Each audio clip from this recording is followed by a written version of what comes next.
young emerging internal auditors to be able to get connected with seasoned internal auditors, managers, CAEs, directors, to be able to help give career advice, candid, constructive career advice on how they could be able to develop their skills, and it does it in a safe environment, where sometimes you might not want to ask certain questions to your manager and expose weak spots or something like that. It gives good opportunity, and there's also gives you fresh perspective. Hello, everybody. Welcome to another episode of the Audit Podcast. I'm your host, Trent Russell. Today on the show, we have Alex Rusate. Alex is the Senior Vice President and Director of Internal Audit at Arrow Financial. And while we don't really get into like leadership, CAE type of stuff that much, the main reason that we wanted to have Alex on was because he is also former chair of the Emerging Leaders Mentor Program. So this started in 2019, and he really kind of led the effort there. And Alex goes into more detail on the show, but basically, it became so successful that the IA had to bring in full-timers to handle it. So it's been very successful since 2019 when it got started. Now Alex is on the Emerging Leaders Mentor Program Knowledge Group, so he's continuing to support the program. And we mostly just hit on what is the program, what's the benefits, how do you get signed up, what does it mean to be a mentor? What does it mean to be a mentee? Kind of roles and responsibilities there. Feedback from other success stories. So other mentees who came through the program and the benefits that they saw from it. Alex was also one of the first mentees in that 2019 group. So we talked about what his experience was as a mentee and the value that he got out of it. Also how much the program has changed over 6 years. And again, the value that you can get from that. So highly recommend. There is a link in the show notes. We also have it pulled up. I'm sharing my screen. So any of the YouTube folks that are watching, double check with Alex. He said, yes, this is the correct link. And so you could, if you're looking at my screen again, if you're on the YouTube channel, you can see where to apply, what it looks like, and all that kind of good stuff. And get signed up. I think they have a goal of 1,000. They had 850 last year. So help Alex out a little bit and go get registered. You have until September 15th to get registered. And if you miss it, if you're listening to this post September 15th, it does open back up every year in August. So check back August 2026, set a calendar reminder, and then sign up there. All right, here we go. Is there a like an AI prompt or use case, something on the personal side, and then something professionally also that you've come across that you could share with the audience? Definitely from a personal side, what I've been using a lot for is generating graphics. So I like to be able to do stuff for friends, family, even members of the internal audit team. We had somebody that passed their CIA this weekend. They're a big New York Giants fan. So I had their photo on a New York Giants body crossing over to the end zone. The end zone said certified internal auditor. So Nice.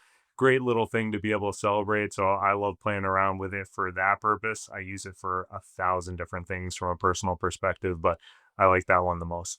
Okay. Yeah, I like that, especially doing it amongst the team. And it's an easy, I think people are into that kind of thing, like it's easy to do. I think there's always like, oh, if I knew how to do Photoshop, I would do this, this, and this. And then you crack Photoshop open and realize there's no way I'm going to learn this.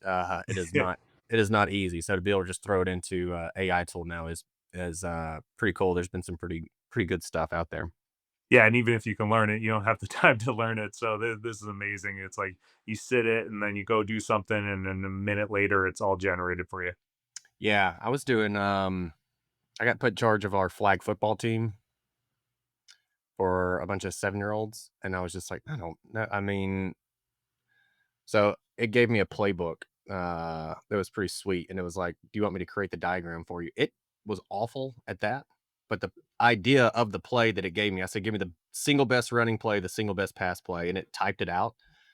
So in the text version, I read it and I went, yeah, I get that. That makes sense. But then I said diagram it, and it was awful. I mean, there's like 3 lines of scrimmage. There's no center in one of them. It was really, really odd. So there's still some work to be done on the um, flag football diagramming, but I don't think that's their biggest concern right now. As far as the professional chat GPT prompt that I use, generative AI prompt that I use, I love being able to use generative AI in the planning process. We don't have a local instance that's protected, so really we use it more from a research summarization perspective because we can't put in any confidential information. So one of the things that we'll do is if we have a generic audit, say procurement, Hmm. we'll put in a prompt saying, please generate a risk and controls matrix for a procurement audit that's budgeted for 300 hours. In the column, add one for risk, the associated risk level next to it, high, medium, low. Then put the controls that are typically associated with that, the audit procedures that are typically associated with that, allocate the hours in the field work column to be able to allocate that, assuming 250 hours are going of that 300 to field work. And then, based on the level of complexity, assign it out to either staff, a senior, or a manager, and then have the final product come out in a Microsoft Excel file. So that's been a really powerful thing. Within less than a minute, you can generate a draft risk and controls matrix that historically we've seen get you 70 to 80% of the way there from a final product of your risk and controls matrix. Super powerful. I think the thing that you hit on that maybe folks don't know still potentially is the specificity that you gave it. And so that's critical. And then you can't do this in your instance, but anyone who does have a lockdown enterprise version to take like an RCM and go, here's an example. Examples are one of the best things you can do prompting wise. Say like, here's an example of what I want the output to look like, or here's examples of how I write emails or like whatever, whatever you're using it for. Examples are always really big and important. I was curious, so I don't know how long you guys have been doing this and if you've been able to track it. I think the hours thing is interesting. I'd be curious how accurate it was with that. And then also, if you're doing, let's say an audit is 300 and 250 goes towards field work, in using even just that one prompt during planning, have you seen a decrease in the hours per audit? We've seen a significant decrease on the planning side for this within the hours.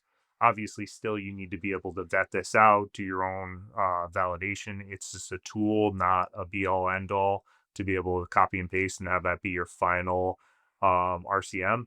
But we've definitely seen a lot of time that spent towards conventional research go away because you have this as a preliminary, you vet it out, you look to make sure, is this complete, is it accurate? Accuracy is easy. The completeness is where you want to make sure that you're not missing anything from risk standpoint. But yeah, no, it's been a huge efficiency gain on that side. And then as we build out our AI capabilities in house, we see a lot of opportunity in the field work and reporting phase as well. Mhm.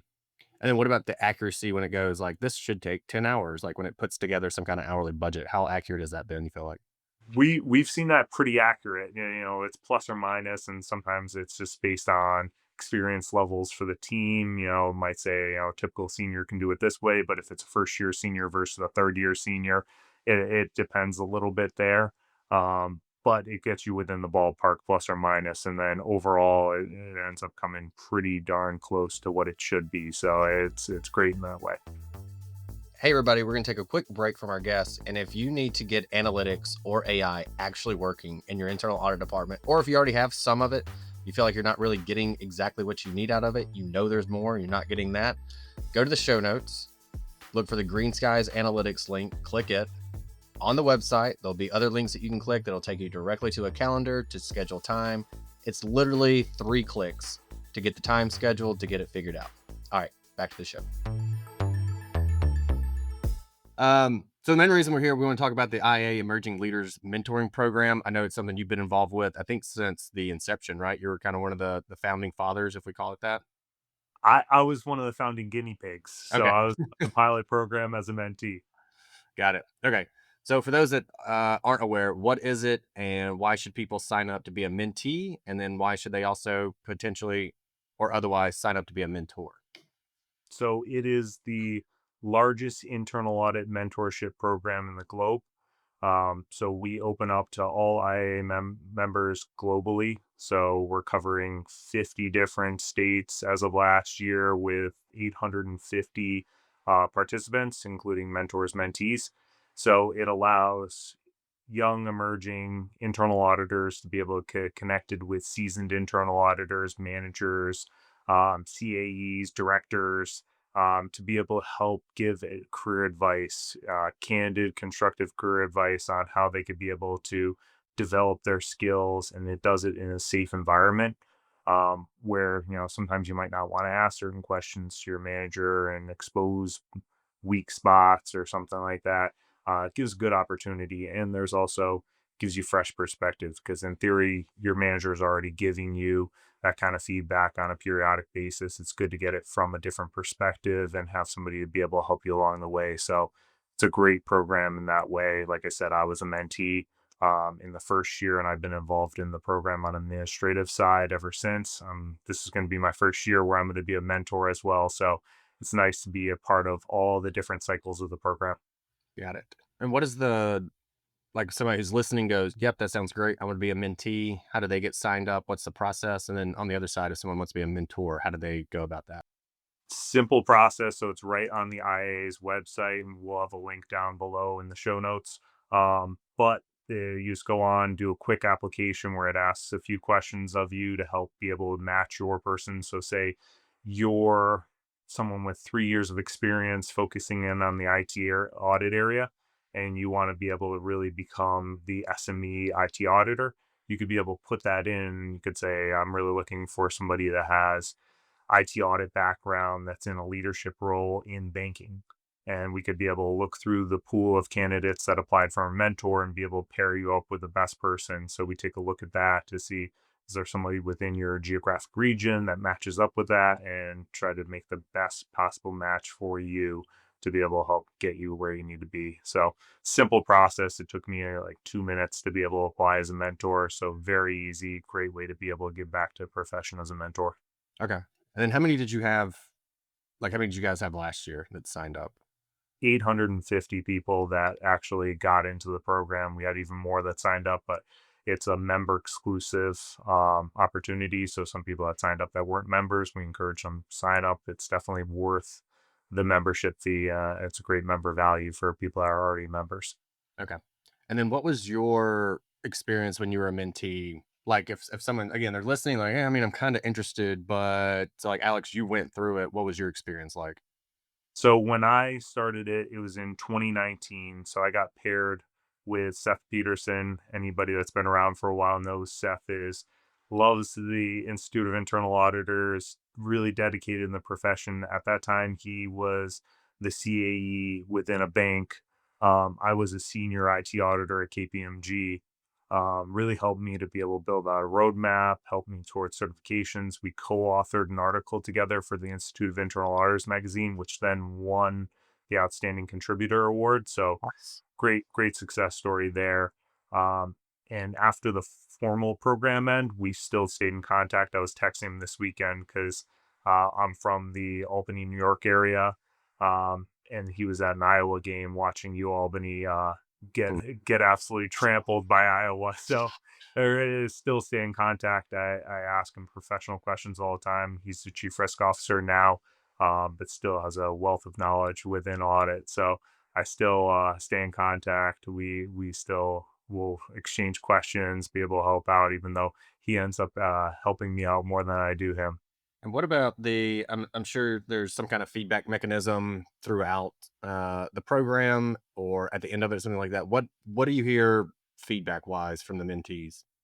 Yeah, so there's monthly check-ins just to be able to do a temperature check to see if there's anything we need to be able to reach out mentee mentor side. And then there's formal surveys that happen twice throughout the program to really get some good data points in. What we've seen as some of the great feedback is people that were on the fence or didn't really know how to be able to take their steps towards the next level, whether it be a, hey, I want to be a certified internal auditor, but I'm not really getting a lot of support internally within my company, or I need to be able to ask more questions and someone's too busy. Um, Having that one-on-one meeting monthly or quarterly, whatever the cadence you guys agree on, and having that accountability has really helped people to push their careers forward. Also, some people that might be in a role where they've been a senior internal auditor forever, and it's small department, so there's just not that opportunity right now, and they're ready to move on. It's just because they're haven't had that opportunity. They've been scared to look out, and getting advice from somebody has been And helpful. So we've seen people, either get internal promotions or end up going somewhere else and being able to leverage the experience they had to grow their careers. So I think it's really great, especially if you're looking for that guidance or accountability through a formal program.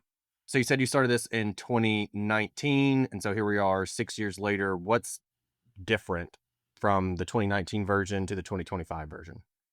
A lot has changed. So when we started, it was a pilot program, 20 participants, 10 mentees, 10 mentors, all just within North America. Since then, it's expanded 50 different countries, 850 participants, a lot more structure within the program, more real time touch points, better technology along the way to be able to communicate, flag things back. Historically, it was more of a grassroots volunteer initiative, but as the program has gotten bigger, it's gone from 100% volunteer support to being able to dedicate full-time IA resources to this. So that's also opened the door to IA technology, which makes this process a lot more streamlined, a lot easier, and better to be able to communicate real time, and be able to address problems because we have dedicated resources versus somebody that's reading their email at 10 o'clock at night after finishing a day of work. Got it. Okay. And then how long, like set up the logistics almost. I think September 15th is the cutoff date to get signed up. And then like what happens next and how long does the program last? So September 15th is the deadline for applications.